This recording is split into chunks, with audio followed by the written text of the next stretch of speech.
Hello everyone, thank you for joining us for today's webcast. Today's topic is API design and architecture. I'll give some pointers at the end towards other presentations on other topics such as hands-on API development. The question I'd like to ask you is, why are you creating APIs? The answer to this might seem obvious. You'd be a fool if you didn't. Everybody understands the value of APIs. But the question I'm really trying to pose is, what are the basic requirements? Because depending on who you're trying to satisfy and what their business situation is, the kind of API that you develop and the technologies that you choose to develop it with may be different. For the last several decades, the dominant model for implementing APIs has been RPC, and it's not very difficult to understand why. Ever since Fortran 2 introduced procedures in 1958, all of the mainstream programming languages that are used to implement APIs are based on the concept of a procedure or function as the basic organizing construct for code. And the problem in many situations when you're creating APIs is simply that you have code, you have some function that's in some module, in some service, that needs to be called by another application or another component in a distributed way. These are independent modules running separately, possibly in different locations, possibly deployed separately, and one needs to call the other. The things that we care about most in that kind of situation are efficiency. We want this to be highly performant and ease of programming. And since on both sides of the wire, the way that we think about the application that's being developed is in terms of the procedures, nothing could be more natural than to call the procedure of the service from the call site. Calling a remote procedure call, or making a remote procedure call, is usually syntactically the same as making a local one. So the RPC model is a very natural one for programmers. It fits with the concepts that they already know, and learning to make a remote procedure call is pretty much the same as learning to make a local one. It's like learning another programming library. So that would suggest that the answer to my question would be RPC. It's worked well for 4 decades. It's a very natural fit for programmers. So why would that not be the answer? Why would there be any interest in any other model? And by the way, RPC is still, in my view, the dominant model. Was the thing that I see most commonly in the companies that I've worked in and in the companies that I visit. Here's a picture of a famous guy. This is Richard Hamming. Those of you who've been around a while have probably heard his name. He's famous for Hamming codes, Hamming window, Hamming distance, those kind of things. He was a famous mathematician and scientist of the 20th century and a computer pioneer. And in fact, Hamming codes, which are error-correcting codes, are still used today in hardware memory, and in processors. And Hamming, as well as being a good scientist, was a good writer and a good presenter. You might want to look up some of his stuff on the internet if you don't know Hamming. In particular, he has one very nice presentation called You and Your Research, where he makes a couple of observations. One is that if you really want to do fine work, you're going to have to work on the important problems in your field. If you're not working on important problems, there's very little chance that your work will be remembered. He talks about how scientists work. In fact, they don't just make a full frontal attack on problems. What they do is that they study problems deeply, and as new techniques become available, they match them against a known set of problems that those techniques might facilitate the solution of. And he talks about this as having an attack on a problem. That might sound a little theoretical, and in fact, some people might doubt whether the kind of principles of science apply to our more sort of practical discipline, but I think they do. So it's worth asking yourself, what do you think the important problems are for us as developers of applications and designers of APIs? Well, one thing that's not really an important problem is communicating between 2 distributed components, which is the scenario that I just described. That's obviously an important thing on a particular project, but it's not important because it's actually a solved problem. A great deal is known about how to communicate between components in a distributed system, and that doesn't mean that doing distributed systems is easy. It's not easy. But nevertheless, a lot of techniques are available and a lot is known about the problem. However, there are two important problems that I can describe for which there are currently no real solutions. One of those important problems is that software is extremely difficult to change. It's brittle and difficult to change. And another problem is that applications are difficult to integrate. And I believe that some styles of APIs, especially alternatives to the RPC model, provide what Hamming would call an attack on these important problems. So let's look at software is hard to change. Unless you're brand new to software development, you will be aware that changing software is actually one of the primary problems in almost every organization. The software that we have is never what we want and need, partly because technology changes and partly because business requirements change. So changing an existing legacy or an existing investment in software is an extremely large part of most development budgets. And one of the things, if you worked in any kind of environment where software had to be changed, you will have come across the fact that it's notoriously difficult to change. And it often happens that something that seems like a relatively modest change in technology assumptions or in business requirements actually turns out to be extremely difficult to change in the code.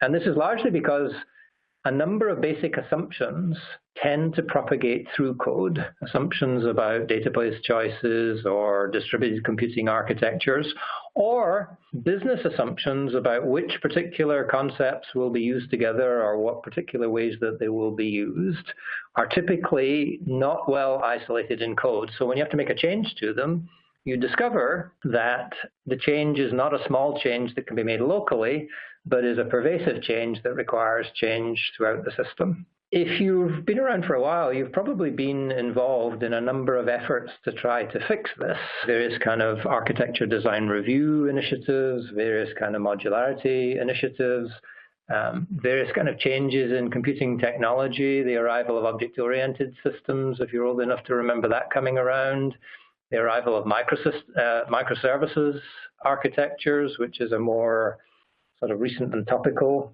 thing. And if you've been around for a while, you've probably been disappointed that despite a significant amount of effort, most companies, most organizations have not been able to make a very large dent or a very large change in how difficult it is to change software. What we really care about in this situation is not ease of programming, it's decoupling clients from servers or decoupling the components of a system so the system can be more easily changed. And the solution to this is not entirely clear. Here's another important problem in software development, is that integration is both a major opportunity, but it's also a major problem. So what typically happens in any business domain or any problem domain is that when the domain is brand new, some amount of effort goes into the automation and implementation of the basic concepts and the basic workflows of the domain. But pretty soon as things start to mature, what happens is that the more value is delivered by integrating those systems with other systems than is delivered through delivering brand new things. So there are lots of examples of this. One example would be something like a travel application, which pulls together information about flight bookings, hotel bookings, expenses, payments, car bookings, etc. Many organizations have some kind of 360-degree view of the customer initiative or a 360-degree view of suppliers or partners, which again is a big integration problem, trying to pull together information from multiple systems and multiple parties. Some companies open up APIs for largely tactical reasons. They open up APIs because, for example, they have a need to develop a mobile application or a mobile front end for an existing system. And in order to do that, they have to create APIs on the system that allows the mobile application to be developed. But more visionary companies open up APIs because they want their systems to, or they want it to be possible for third parties to include their systems in global supply chains. In other words, integration is not just a technical challenge, but is a business opportunity. If I'm a supplier of some information or some service, if I can open up APIs in a way that that service can be combined with other information, combined in other workflows by other people, then I can drive business demand. The problem is, if any of you have been involved in these kind of integration applications, they're terrifically difficult, and they're difficult for a number of reasons. One is that often APIs are missing or don't have the right information, don't have the right kind of properties. Even if the APIs exist, the fact that APIs from different suppliers are so variable creates a burden, because the integration becomes a kind of an n-squared kind of problem based on the number of integrations across the number of applications. One of the primary problems in almost every integration application is establishing identity for information. If you go back to the travel application, for example, I need to combine a hotel booking with a car booking with a flight booking and link that up to payment information. In order to do that, I have to be able to refer to that flight booking or hotel booking or car booking in a standard way, even when the information is stored outside of the system that holds those bookings. So establishing stable external identities for the concepts is a major kind of problem. And API consistency would be nice, because without API consistency, I have this kind of combinatorial explosion of complexity. It always makes me cringe a little bit to quote Einstein. But nevertheless, he provided this very nice quote that says, "We can solve our problems with the same thinking that we used when we created them. And when we created these problems, we mostly created them with RPC, because RPC was the dominant model." Remote procedure calls have not solved these problems. In fact, what we see is that the kinds of assumptions that make software difficult to change flow very readily through all procedure boundaries, including remote procedure boundaries. But the interesting thing here is that we have another model to look at, and that model is the model provided by the World Wide Web. And the World Wide Web has some interesting characteristics. One is, the World Wide Web is sort of the most extreme example of integration that we've ever seen. This is an integration. Almost half of all the websites in the world are linked together. So there's about half of the web that's made of little islands, and then the other half of the web is all linked. One website linking to another website, linking to another website. So billions of web pages linked across the internet, across countries, across companies, across systems. So that's an integration on a scale that we haven't seen before. And the World Wide Web has also remained amazingly stable. So the World Wide Web is driven off of one API, which is called HTTP, and that API has only, in 25 years, seen one major revision. We went from HTTP 1.0 to HTTP 1.1, and then we're pretty much stopped. There is something called HTTP 2.0 in the wings, but HTTP 2.0 is mostly about efficiency and doesn't change the basic sort of programming model and information model of HTTP.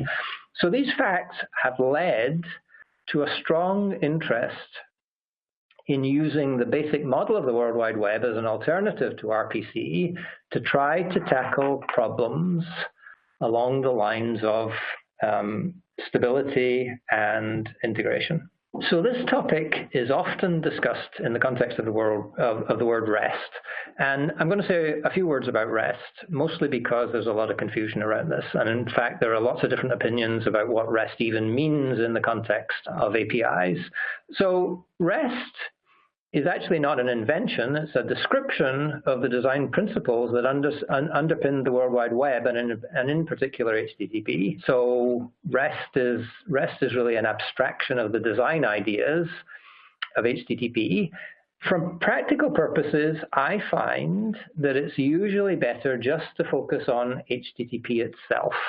We get wrapped around the axle when we start talking about abstractions, but when we focus on concrete things, we're generally in pretty good agreement. So one immediate observation is that HTTP and RPC are actually perfect inverses of each other. In RPC, the things that you address are the procedures. Those are the things that have addresses and which are called by clients and implemented on servers. And the entities of the domain are hidden behind those procedures, behind those behaviors. If I have an RPC interface to a retail system, for example, the things that I address are not the orders or the catalog items or the shopping carts. The things that I address are a set of procedures, and the things that I pass in typically as parameters are either data about the entities of a retail system or the addresses of or the identifiers of those things. HTTP works entirely the other way around. In HTTP, the addressable entity or the addressable things are the entities themselves. So the shopping carts, the catalog items, the orders, etc., are the addressable things. And any behaviors happen as side effects of either creating or modifying or deleting those entities. So we've got two models here that are perfect inverses of each other. So how does HTTP help with integration? Well, the most obvious thing is that if everybody's just using HTTP, and if everybody limits themselves to just using HTTP and using HTTP in a very simple and direct way, you basically end up with a single interface. So if you're trying to write an integration application, life is much simpler. It's a little bit like HTTP itself. The fact that all websites use HTTP is what makes the browser possible. So we can have one piece of software, web browser, that can work on any web page in the internet. If we did the same for APIs, if everybody just used HTTP as the API, then just as you can write a single web browser, you could write, in theory, a single sort of integration app that integrated all the APIs that used HTTP. Learning RPC is a lot like learning a programming library. There are lots of procedure signatures, and typically within an RPC API, just as within any procedural-oriented API, like a programming library, there isn't necessarily a lot of predictability. The style and technique that you see in one API may be quite different from the style and technique that you see in a different API. And sometimes there's not even very much predictability even within a single API, that different techniques and different styles are used in the same API. HTTP is not like that. Learning an HTTP API is much more like learning a database. So when you learn a database, what do you learn? You don't. Every database that's hosted by the same database management system. So if you take Postgres or MySQL or Spanner or whatever your favorite database management system is, you only have to learn that API, the API of the database management system, once. And then when you're learning a particular database, you're going to have to learn what the names of the tables are and what the columns are, and you're pretty much done. Well, learning an HTTP API is a little bit like learning a database. I don't have to learn the actual API itself. That's given to me by HTTP. What I do have to learn is what are the fixed URLs of this API, and what are the shapes of the different entities? What's the data model of each entity that will be exposed through that API? And then there's query, and query is a little bit more complicated in HTTP. If you're working with Postgres or MySQL, there's a standard language for query that works with every database.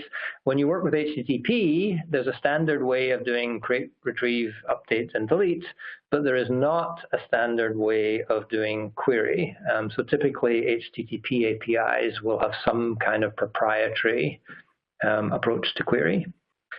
The other thing that's very significant with HTTP and helps a lot with integration applications is that HTTP gives a standard way to approach the problem of identity. How do I identify? I'm doing my travel application. How do I identify a hotel reservation, or how do I identify a car reservation or a flight reservation so that I can use it in my integration application? Well, HTTP provides the answer to that, because all entities in HTTP have an identifier, a URI or a URL, which is valid outside of the system that actually implements it. So how does HTTP help make software easier to change? HTTP, in my opinion at least, decouples the client from the server more strongly than remote procedure call does. In a remote procedure call implementation, if I implement a remote procedure on a server, basically I write a set of procedures that will read and store information from a database, and then I expose those procedures directly to the clients. In HTTP forces another layer. In an HTTP implementation, I still have to write procedures that will read and write data from a database, read and write data by calling other services, but I don't expose those procedures directly. Instead, what I do is I transform those procedures into an entity model, a conceptual model that I then expose on the outside. So there's another level of transformation going on. In order to expose my API to the outside, what I have to do is construct the conceptual information model that I want to expose on the outside and map that to my procedures. So this adds a little bit more burden when creating an HTTP based API, but that transformation has the potential to create a better separation and to isolate the client and the server better from each other's assumptions. Now, having that transformation doesn't guarantee coupling. Skillful design is still always needed, but the fact that the coupling's there, it greatly increases the chances, or the fact that the transformation is there greatly increases the chances of getting a decoupling. In my experience, RPC interfaces tend to grow organically. I've got a set of procedures. I need to expose a little bit more function, so I add a new procedure. Extending an HTTP-based API in general requires a little bit more thought and a little bit more intention. Extending an HTTP API requires me typically to either add a new entity to my conceptual model or to add a new property to an existing entity. And when you do one of those things, it's much more common for you to take a step back and say, how does this change fit in with the overall concepts that I'm exposing? It's a lot like the way that you curate a database schema. So when you make a modification to a database schema, you don't just add something organically, you figure out how that fits in the overall schema of the database. And extending an HTTP model is more like that.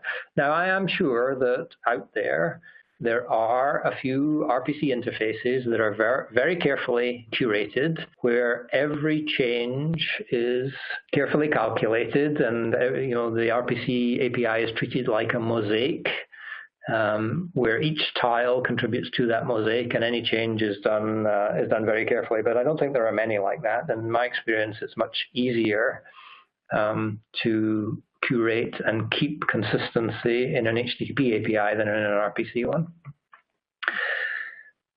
So now we get to the rub of all this. All of this only works if you learn to use HTTP simply and directly. If you like, it has to be HTTP, all of HTTP and nothing but HTTP. Otherwise, you won't get the benefits. And one of the sad realities is that although there are many APIs out there that claim to follow REST, or they claim to be RESTful is the sort of standard term, many of them only pick and choose a few concepts from HTTP, and in fact, most of them blend some combination of RPC concepts with HTTP concepts.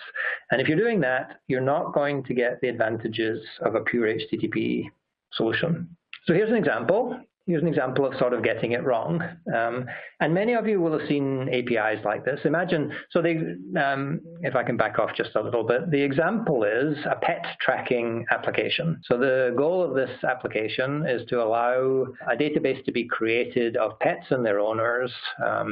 pets will register or owners will register their pets, and we can look that up as a sort of standard database. So Apigee has used this as a teaching example before. And the most popular way to do it is the way that I've described here. And in fact, the most popular language for describing APIs, which is called OpenAPI, used to be called Swagger, actually encourages this style. It's not really an HTTP style. It's sort of using some aspects of HTTP and then inventing its own things on top of that. And in this particular case, you probably figured this out already. In this particular case, the reason that it's not really HTTP is that it's not using URLs. So the ID field that's shown on the right there, as well as the owner field, are not URLs. They're internal. They're probably what they probably really are primary key values from respectively the dogs table and the people table. And because this API is passing out primary key values instead of passing out URLs, there has to be a second step, which is shown on the left, is that there has to be some way that the client can take this primary key value and plug it into a formula in order to create a URL that can then be used with HTTP.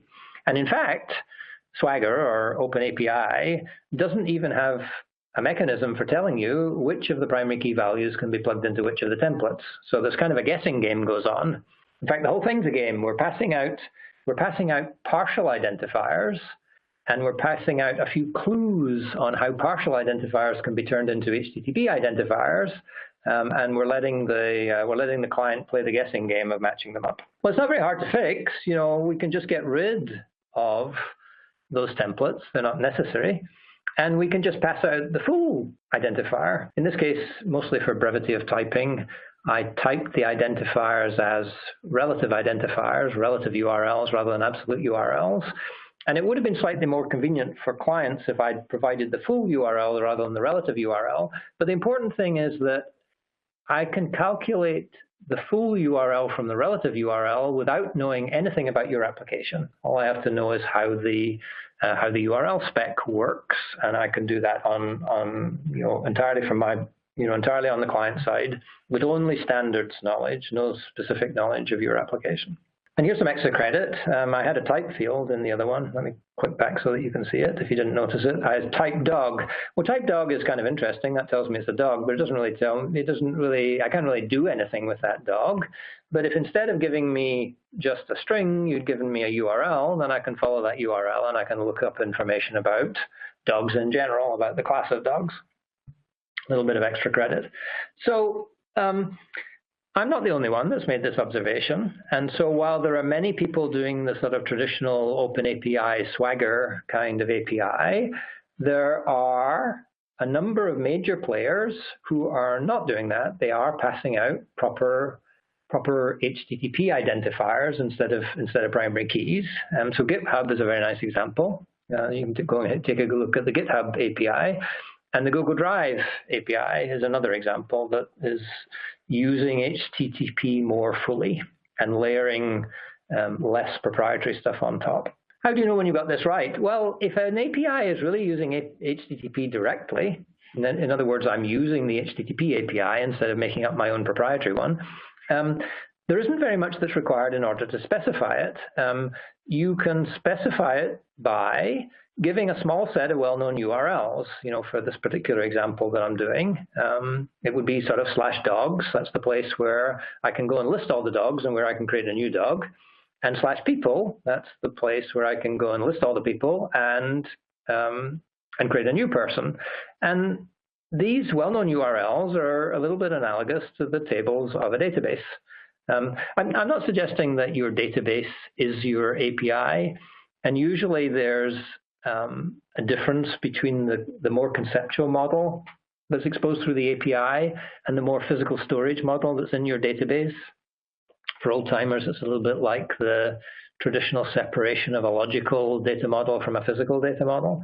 But nevertheless, the analogy is pretty good. The second thing I'm going to have to document, also numbered 1, I'm not sure why, is the data model of each of the resource types. So I need to know what a dog looks like. I can't guess that. I'm going to have to look in your documentation to see what the fields of a dog are. And I need to know what a person looks like. Again, what are the fields? And this is sort of analogous to understanding the columns of a particular table. I will have to say something about which HTTP features are implemented because, in fact, HTTP has a number of sort of essential features that everybody should use, but it does actually also have some optional features. And it's quite unusual to find an API that implements every feature of the HTTP protocol. So you probably have to say something about which features you do and don't use. Things like e-tags and if match, if none match, those kind of things are not implemented by everybody. And optionally, you'll have to give some query syntax. It's usually important in an API to not only support create, retrieve, update, and delete. I need to give clients a way to get information about many resources without having to retrieve them all one at a time. So that's usually important. My favorite way of doing this is to just take all the URLs that you have in the first item there and just put a query string on the end with some kind of query syntax. One thing that's kind of relatively new development is there's a thing called GraphQL, which I think was invented by Facebook, which is sort of providing some standard technology for taking this kind of approach, although I typically have done something similar, but without GraphQL, mostly because I wanted to be able to push my queries down into the database. Everything else that a client needs to know is in the HTTP specs, so you don't have to document it. And if your API requires more documentation than I've provided here, then it's probably because you're going beyond HTTP, that you're inventing things on top of HTTP. And perhaps that's justified. You know your situation much better than I know your situation. But I do think that you should look at those examples and go back and see whether there was a way of doing it without going beyond the HTTP model, because if you can stay within the model, then you reduce the burden on your client developers. There are many other ways, unfortunately, to go beyond HTTP. And as I said, I characterize this as messing things up. And in many cases, I do think that people are just messing things up. But you may, in your circumstances, have some legitimate reasons for doing this. Some of the common ones I see is confusing names with identities. Now, identity is an extremely important concept in HTTP. The fact that every entity or every resource in the HTTP terminology has an identity is very important. And you should get in the habit of thinking carefully about identity for everything. One of the ways that people sometimes get this wrong is that they confuse names with identities. Names are important, but names are generally changeable things. I'm called Martin today, but I have the right to change my name, and I will still be Martin. Or I'll still be the same person. I might not call myself Martin. If you want a very nice kind of classical description of this idea, read the Shakespeare passage from Romeo and Juliet. It starts at "Wherefore art thou Romeo?" And it's actually a very beautiful and very erudite description of what names mean. And names are, and the whole point of that passage is that names are not identities. Your name is not your identity. So be careful about naming an identity and the difference between them. Another thing that I see people doing is putting version identifier URLs in links. Now, putting a version identifier in a URL link is not by itself a bad thing, but any URL with a version identifier in it is useless for linking. So if we go back to the example here, where I changed my dogs and people example so that the pointer from a dog to its owner is a URL, you can't put a version identifier in that URL because just because a client asked for version 1 of a dog does not mean that they want version 1 of the person associated with that dog. And in fact, people might not even have a version 1. They may still be on version 0. So it's important that the URL that you use in links point not to a particular version of an entity, but to the entity itself. So this is another way that people get things wrong. One of the things that you'll come across, and this is something that I struggle with on a daily basis, is that JSON is the popular. HTTP doesn't care which data format that you use for the entities, for the representations of resources that are in in the bodies of HTTP requests and responses. But the most popular choice is JSON. And when you're talking to programmers, they don't really want to see, or many of them don't want to see just sort of regular JSON, especially those programmers that worked in strongly typed languages like Java or Golang or C++, is they like the JSON to be constrained in ways that fit the way that their chosen programming language likes to parse JSON. If you're talking to JavaScript programmers or Python programmers, they don't care as much because their languages are less strongly typed, so they'll be happy with sort of simpler, more straightforward JSON. But the typed people will ask for constraints on the JSON that fits their programming language style. And I have mixed feelings about this. You know, we want to be able to make APIs attractive to programmers, but on the other hand, we want things to be, to be simple and direct also. Here's some resources that you can look at to read more. Apigee has an ebook on web API design that has more information on some of these things. We have coming up a virtual API jam, which I'll say a little bit more about, which has a link. You can have free trials of the Apigee products. And the bottom three links are more information about API design things, going into more depth on some of the topics that I've talked about here, like identity versus naming and versioning.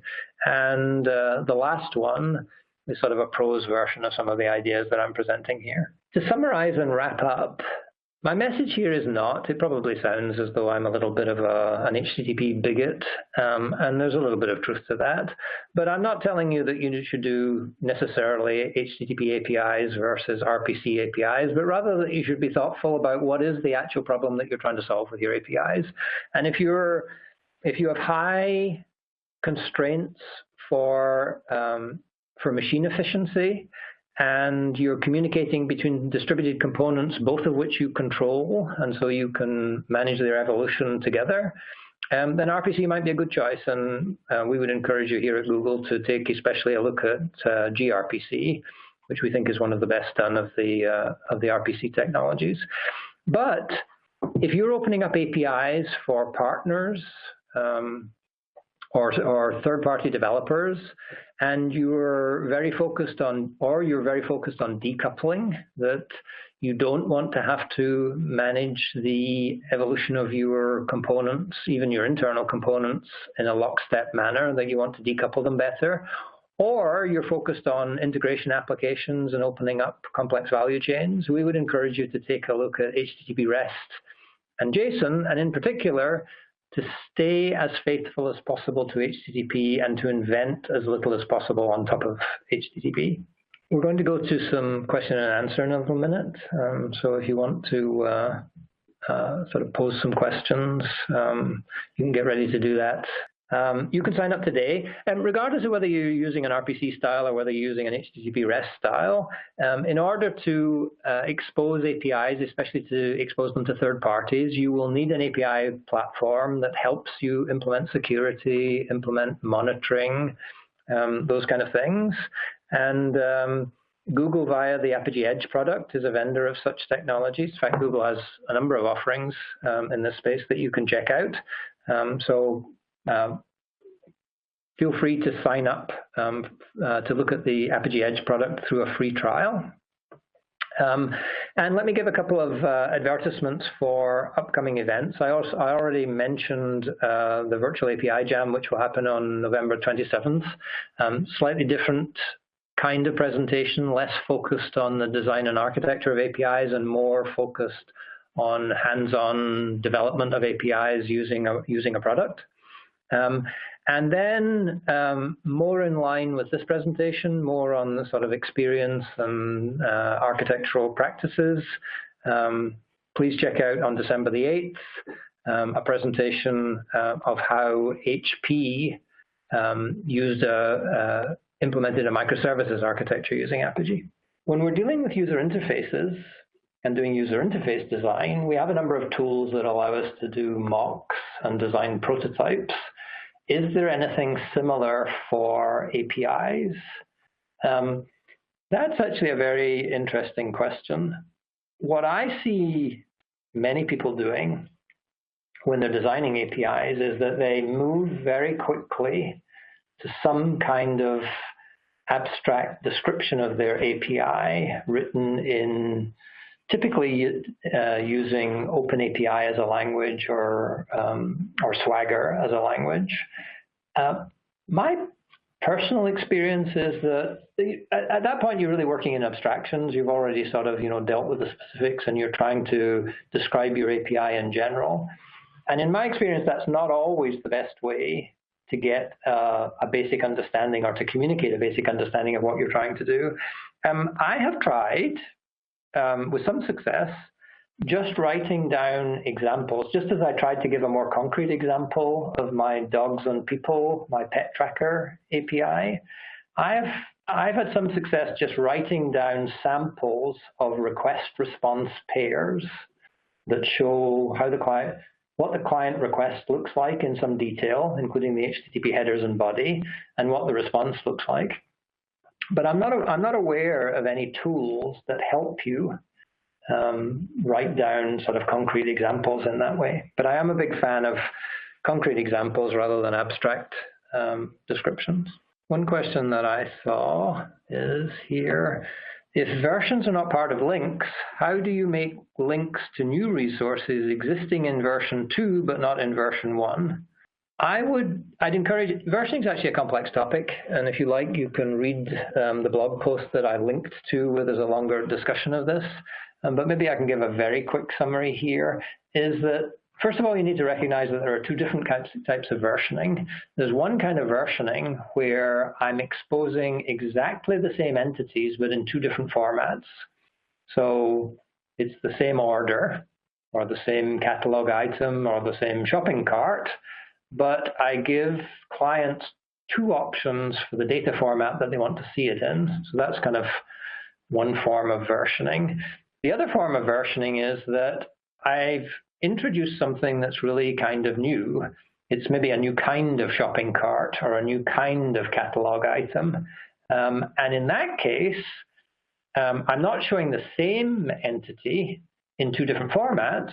Each entity is really tied to one version. There are sort of version 1 entities and version 2 entities, but the same entity is not described both ways.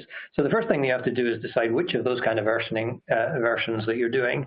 That second kind of versioning, where entities are tied to a version, is actually the simpler of the two, and the one that's more complicated is when you give two different formats of the same one. When you're giving two different formats of the same one, there are two different strategies. One is that instead of putting version numbers in URLs, you put version numbers in the header. And there isn't a standard HTTP header for doing this, although many people have used something like accept version.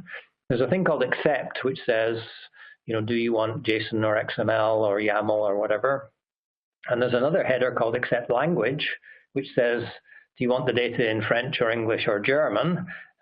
So fitting in with that style, it's kind of natural to invent a header called accept version and do that. If you like the idea of having versions in URLs, that's okay, but then you have to have n+1 URLs. You have to have a URL for the entity itself, which contains no version, and then you can have another set of URLs, one for each version. And if you want your clients to use version URLs, then you'll have to give them some kind of a rule that says, if you've got an entity, a version-free entity URL that looks like this, here's how you form the version 1 or version 2 URL.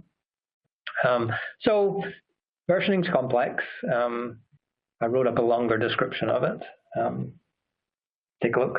In what scenario is REST better than GraphQL?